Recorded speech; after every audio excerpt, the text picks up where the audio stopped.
கணேஷ்குமார் அவர்கள் சுருக்கமா. மாண்புமிகு பேரவைத் தலைவர் அவர்களே, கோவை மாவட்டத்தில் அமுதன் என்கின்ற ஒரு கல்லூரி மாணவர் 20 பேர் கொண்ட கும்பலால் அடித்து படுகொலை செய்யப்பட்டிருக்கிறார்.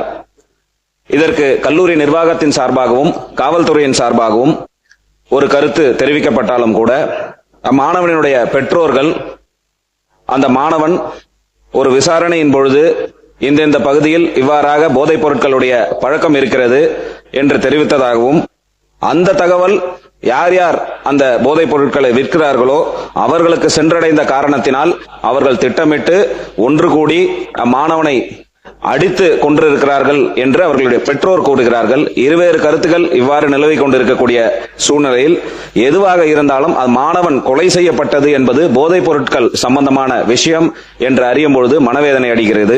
இதேபோல் திருவொற்றியூர் பகுதியிலும் தனுஷ் என்கின்ற மாணவன் அடித்து கொலை செய்யப்படுகிறான். அதற்கும் காவல்துறை சார்பாக ஒரு கருத்து சொல்லப்படுகிறது. பெற்றோர்கள் வேறு விதமாக கஞ்சா புழக்கத்தினால் ஏற்பட்ட தகராறு, ஆள் மாறி இவர்களை தாக்கிவிட்டார், அதனால் இவர் உயிரிழந்து விட்டார்கள் என்று சொல்கிறார்கள்.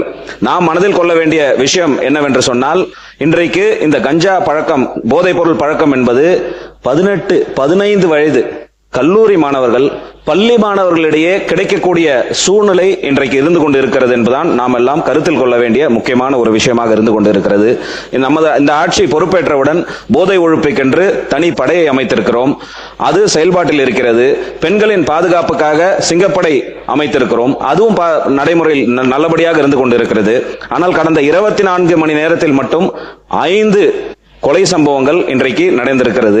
இதை பற்றி நான் விரிவாக செல்லவில்லை. ஏனென்று சொல்கிறேன் சொன்னால், நாம் மனதில் கொண்டு யோசிக்க வேண்டிய விஷயம், கடந்த ஆட்சி எந்தெந்த காரணத்திற்காக மாற்றி இந்த ஆட்சி அமைந்திருக்கிறதோ அந்த சம்பவங்களும் அந்த காரணங்களும் போதைப் பொருள் விற்பனையும் பெண்களுக்கு எதிரான குற்றங்களும் இன்றைக்கும் நடந்து கொண்டிருப்பது என்பது வேதனை அளிக்கக்கூடிய விஷயமாக இருந்து கொண்டிருக்கிறது.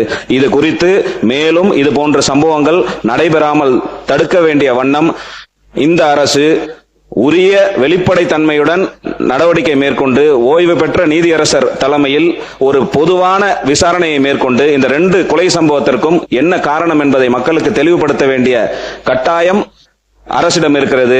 காவல்துறை விசாரணை என்பது போதுமானதாக இருக்காது. அதனால் ஒரு ஜுடிஷியல் இன்வெஸ்டிகேஷன் தேவை என்று கேட்பதுடன் இது போன்ற சம்பவங்கள் மேலும் நடைபெறாமல் தடுக்கின்ற வண்ணம் நடவடிக்கைகளும் கடுமையாக இருக்க வேண்டும், தனி சட்டங்களும் இயற்றப்பட வேண்டும் என்று பாட்டாளி மக்கள் கட்சியின் சார்பாக இதை